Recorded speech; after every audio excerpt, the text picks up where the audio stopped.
Just want to thank you so much for agreeing to meet with the JLA. We really appreciate, your time and consideration for recording this video with us. Before we get into the actual article summary, could you just give us a brief description of, who you are and what kinds of research you're interested in doing? Well, who am I? I'm a middle-aged female identified person, human being. Um, no, I studied social cultural anthropology. My PhD was in social cultural and I was interested in linguistic anthropology, so it was part of my formation. It was actually part of my undergrad formation, though not in an explicit way, because I studied with Aaron Fox, who's an ethnomusicologist. But yeah, I just sort of slowly got Lingath became more and more part of my repertoire, and it was what I ended up teaching a lot in my first job. So I sort of drifted over, and yeah, and now I'm very excited to have this JLA piece out. Yeah, and it was a wonderful read, so why don't we just transition right into that? Would you be able to give us a sort of brief summary of your article for a public audience? Well, let me try. I was actually thought about this more in terms of how I came to the piece. So this piece uses one very, very tiny fragment of interaction, like just this 4 minute long video, of two people's hands pointing at a map, and uses that tiny little piece of interaction to open up this major traumatic event in the past of the city of Tijuana, which is where I've done my research for a long time. And that event in 1980 was actually foundational for making the city what it is today. Um, and yet, still, 50 years later almost, it's still not something that's like very openly talked about. So that event was a flood that was actually intentional. There's a dam that sits just upstream of the whole urban area of the city itself, and there was a government order to open the floodgates of the dam in the middle of the night. Because supposedly because the dam was just about to overflow anyway, so it was just a technical necessity. But it was ordered, and that water just flushed out all of these informal settlements in the riverbed, and that for decades already had been holding up plans to develop, right? And so I've been interested in the flood for a long time. But it was accidental how I came to look at that little tiny video. And because just in the lab that I run, we were doing some transcription workshops. You're a linguist, you know all about Elan. I'd never used Elan. So I just pulled out this video because I don't have a lot of video material from field work. And I was just like, oh, here's something I can use. I taped it a few years ago. Just to learn how Elon works, right? And to play around with the program. And as I got into it, I was like, oh, wow. I just got more and more interested in the video itself. And I was like, oh, this bears thinking about. Um, so that was one part of it. The other part was that, like, more or less around that same time, I happened across the technical language of ghost deixis, which is in the title of the article. And ghost deixis refers to just the practice of pointing at things that aren't actually there, right? So like if I'm just explaining to you like, oh yeah, so if I'm changing the oil in my car, and like if you're facing the engine and the hood is up, like the oil filter is going to be right down here, right? Yeah. That's ghost deixis because the engine isn't there, right? So it's like very, quotidian kind of thing we do.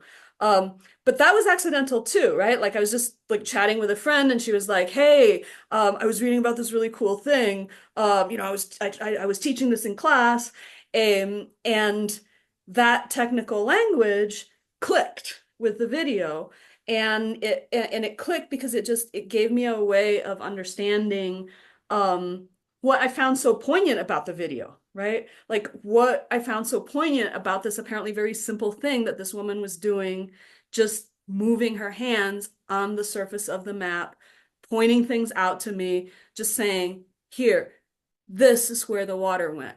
Mhm. All through here, all of this was wiped out, right? And it's actually it's like I've presented this like in Tijuana and in Mexicali, which is the next city over, and it's actually very gratifying because in the like when I got to the point of the talk where I like showed the video of her hand motions, like there was an audible gasp in the Oh, room. wow. Yeah.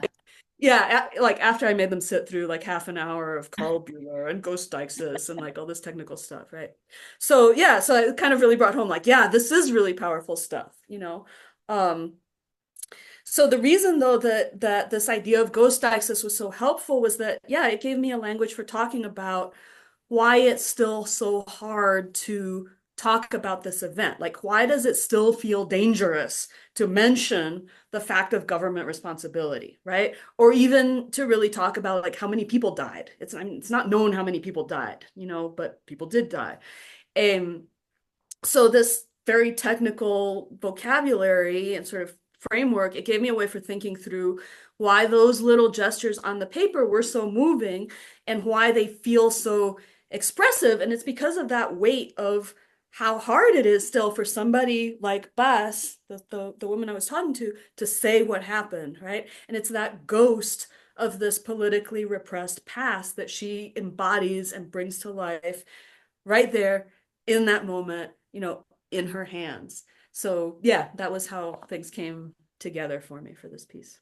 I think it, like you said, it was really powerful to have those portions of video included in the article because as I was reading it and putting the pictures together, watching the video, watching the movement, and putting together what you were saying about like how, if I'm not misinterpreting this, it was Mm, kind of like it gave her that agentivity. I mean, there's a lot more confidence with the gestures and the way that she was speaking, where even if she was making a mistake, it was like, no, this is what happened. Where yeah, I think that just talking about it, simply talking about it, pure speech, wouldn't have allowed her to get to the things that she got to using the visuals, using the map, using her gestures, Ghost Deixis. And I thought that yeah. was really just moving, getting to read it and observe it and, have you explain it, right?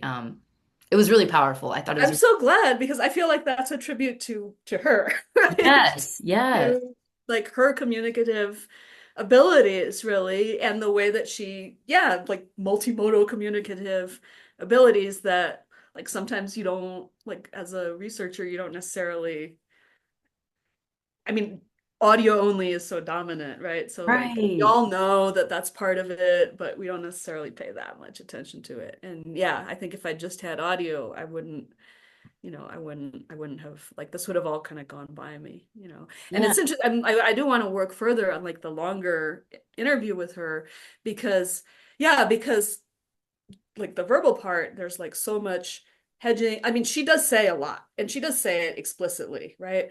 But there's a lot of hedging and a lot of like very complex maneuvering around it. And that's fascinating and worth unpacking, but it like yeah, it really works in relation to I feel like that those gestures. So Well, thank you so much for the summary and the conversation. It's been super wonderful. Just before we finish, would you be able to share with us like any social media or an email, just a way for any interested readers to reach out and follow up on your research? I mean, yeah, I don't have like a social media that's like public social media, but yeah, I mean, my institutional email, it's public. It's ryeh@ucsd.edu. And yeah, anybody could feel free to write me there. That would be cool. Wonderful. All right. Thank you so much for your time. We Thank appreciate it. you. And we look forward to sharing this video with the public. Thank you so much. Thank you.